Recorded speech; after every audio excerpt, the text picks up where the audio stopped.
Good morning બાળકો.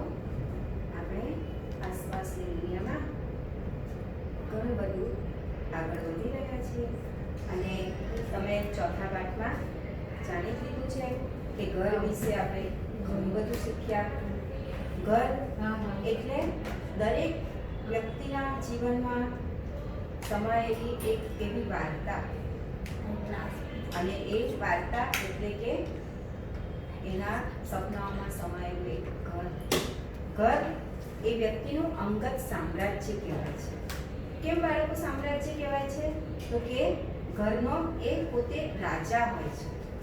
એ ઘરમાં દરેક કુટુંબના સભ્યો વચ્ચે આત્મીયતા, પ્રેમ, મોહ, લાગણી, ભાવનાઓની વિનાશ, દરેકનો સહિયારો પ્રેમ, દરેકની મદદ, આ બધી જ લાગણીઓથી કુટુંબની રચના થયેલી હોય છે અને ઘરના સભ્યો સાથે એનું જોડાણ થયેલું હોય છે, આત્મીયતાનો આવિર્ભાવ થયેલો હોય છે. બાળકો, જેમ પક્ષી પણ આખો દિવસ ફરે છે બહાર, પણ સાંજે જ્યારે એ થાકી જાય છે ત્યારે એ સીધું પોતાના માળામાં જ પાછું ફરે છે. અને આ ઘર એ પણ થાકેલાઓનો વિસામો કહેવાય છે. તમે જાણો છો કે કોઈ પણ વ્યક્તિ સવારે ઘરેથી બહાર નીકળે છે પણ સાંજ સુધીમાં તો એ પોતાના ઘરે પાછું ફરે છે, અને ફર્યા પછી એને ઘરમાં જે હાશ થાય છે ને એવી હાશ કશે જ અનુભવવા નથી મળતી. અને એટલે જ તો ઘર એ થાકેલાઓનો વિસામો કહેવાય છે.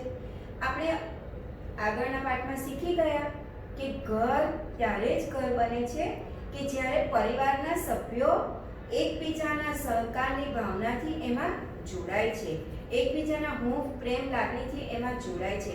બાકી પહેલા તો એ મકાન જ હોય છે, ઈંટ, સિમેન્ટ, રેતી એના વડે બનેલું એક મકાન હોય છે. પણ આ પરિવારના સભ્યોના એકબીજાની હૂંફથી એક ઘર બને છે.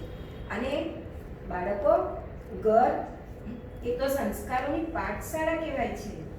અને આજે આપણે આ ઘર એક શાળા એના વિશે વિસ્તૃત માહિતી મેળવીશું. તો ચાલો બાળકો, હું એના વિશે તમને વિસ્તૃત સમજ આપું છું.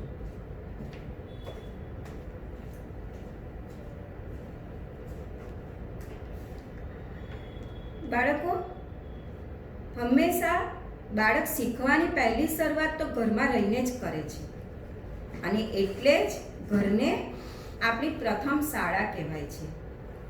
અને આ આપણી ઘરરૂપી શાળા, એના સભ્યો એ આપણું કુટુંબ કહેવાય છે.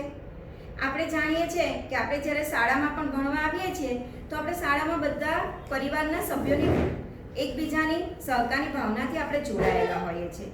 આપણે જ્યારે શાળામાં આવીએ છીએ ત્યારે પણ આપણને કુટુંબનો જ અહેસાસ થાય છે. આપણે બધા પરિવારના સભ્યોની જેમ મળીને સાથે રહીએ છીએ, કામ કરીએ છીએ, કેવી સરસ લાગણીઓથી બધા જોડાયેલા રહીએ છીએ.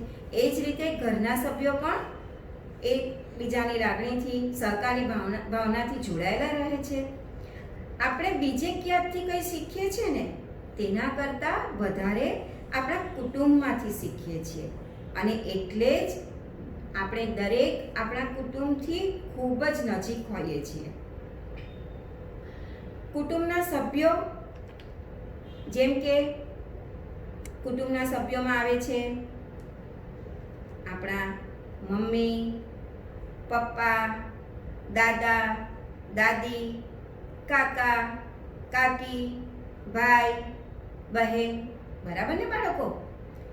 જો આ બધા જ સભ્યો એક જ ઘરમાં રહેતા હોય તો એ સંયુક્ત કુટુંબ કહેવાય છે, અને અલગ અલગ ઘરમાં રહેતા હોય તો એ વિભક્ત કુટુંબ કહેવાય છે. બાળકો, મામા, મામી, ફોઈ, ફુવા, માસા, માસી, નાના, નાની એ આપણી સાથે આપણા કુટુંબમાં નથી રહેતા. તેથી એ આપણા કુટુંબના સભ્યો નથી, પરંતુ આપણા સગાવ્હાલા કહેવાય છે. તો બધા પરિવારની ભાવનાથી જ જોડાયેલા, એકબીજા સાથે લાગણીથી જ જોડાયેલા છે, હૂંફ અને પ્રેમથી જ જોડાયેલા છે, પણ એ બધા આપણા સગાવ્હાલા કહેવાય છે. ઘણી વખત બાળકો એવું બને છે કે એક જ કુટુંબના સભ્યો હોય ને તો એ લોકો વચ્ચે ઘણી બધી સમાનતા પણ જોવા મળે છે આપણને.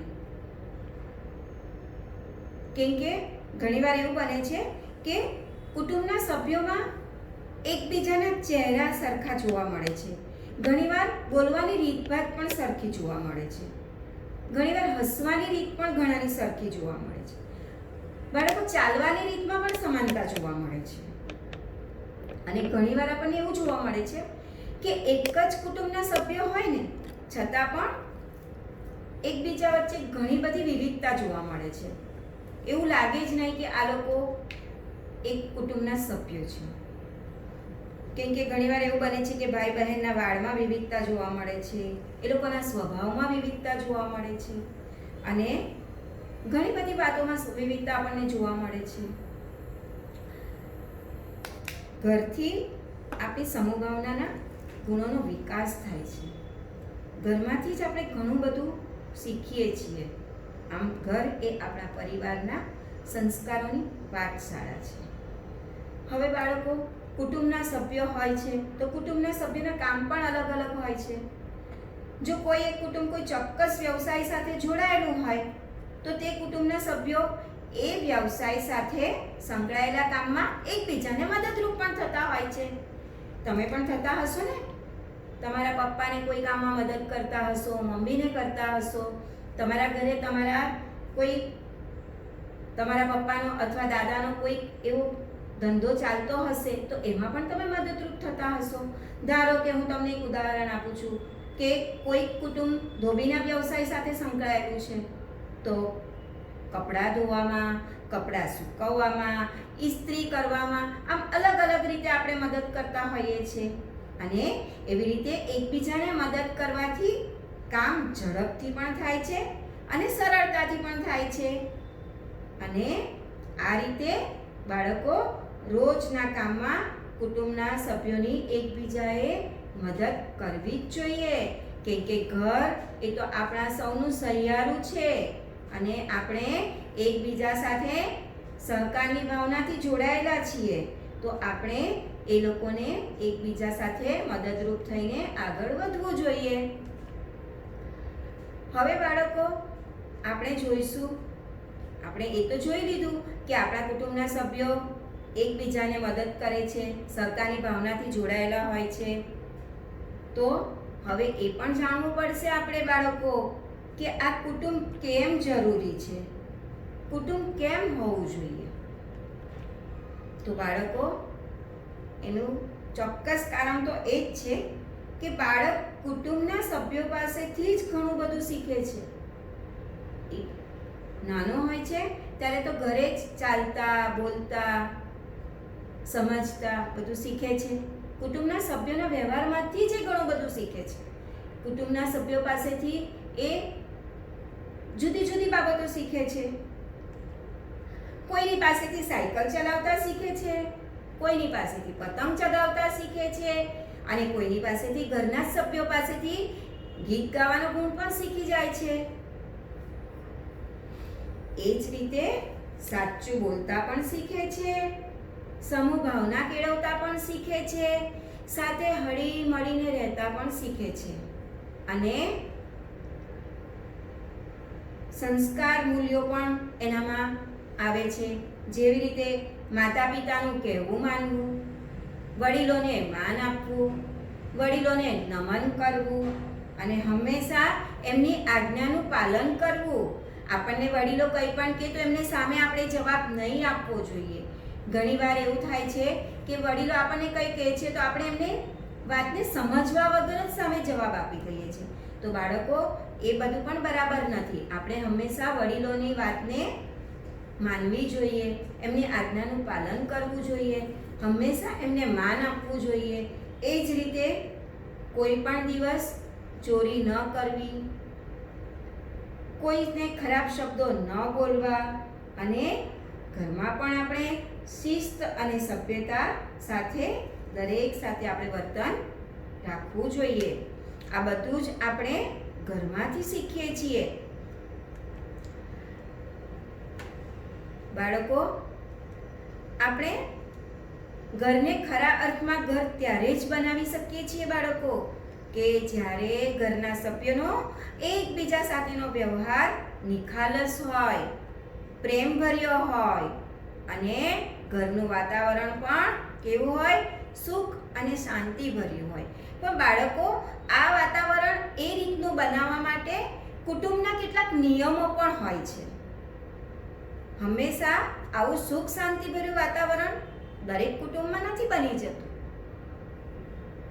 પણ એ વાતાવરણ બનાવવા માટે કુટુંબના અમુક નિયમો હોય છે.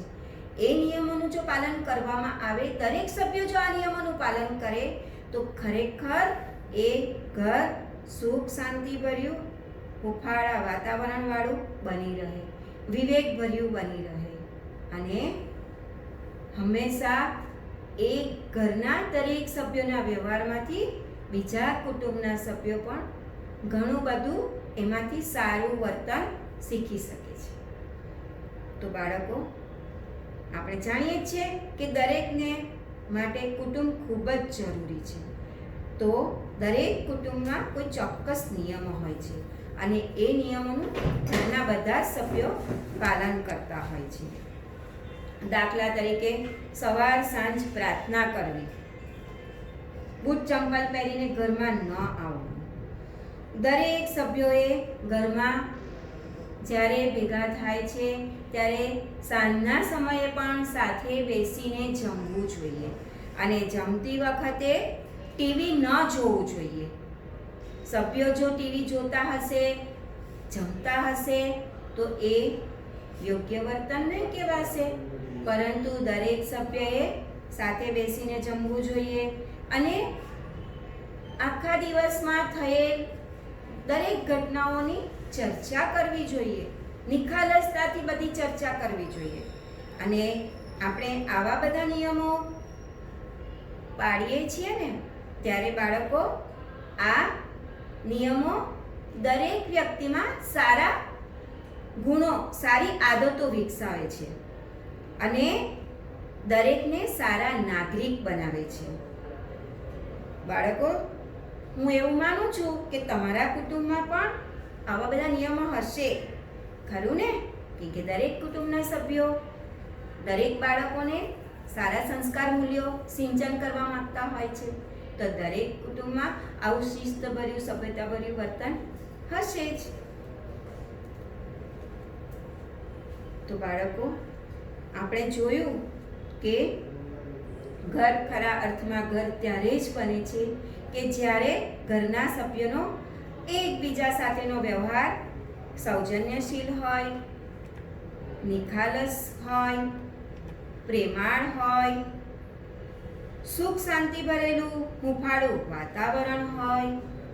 એ ઘરમાં કોઈ આવે તો એને વિવેકપૂર્ણ મીઠો આવકાર મળતો હોય, શિસ્તના પાલન સાથે ઘરનું દરેક કાર્ય સમયસર નિયમિત થતું હોય, કોઈના ઉપર જો હુકમી ના હોય અને આર્મી ડિસિપ્લિન પણ ના હોય, પરંતુ ઘરની દરેક વ્યક્તિઓ જવાબદારીપૂર્વક, સમજદારીપૂર્વક પોતપોતાને ભાગે આવેલા કાર્યને યોગ્ય રીતે સંભાળી લે.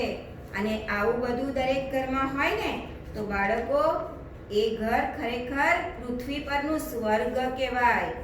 કેમ કે આપણે જાણીએ જ છીએ કે ઘર એટલે જ્યાં સમર્પણની છત હોય અને ભાવનાઓની ભીત હોય અને લાગણીઓની દિવાલ હોય. તો બાળકો, આવું ઘર સાચા અર્થમાં ઘર બને છે અને એટલે જ કહેવાયું છે કે ઘર એટલે થાકેલા જીવનો વિસામો, સ્નેહની હૂંફ અને કુટુંબીજનોનો સંગાત.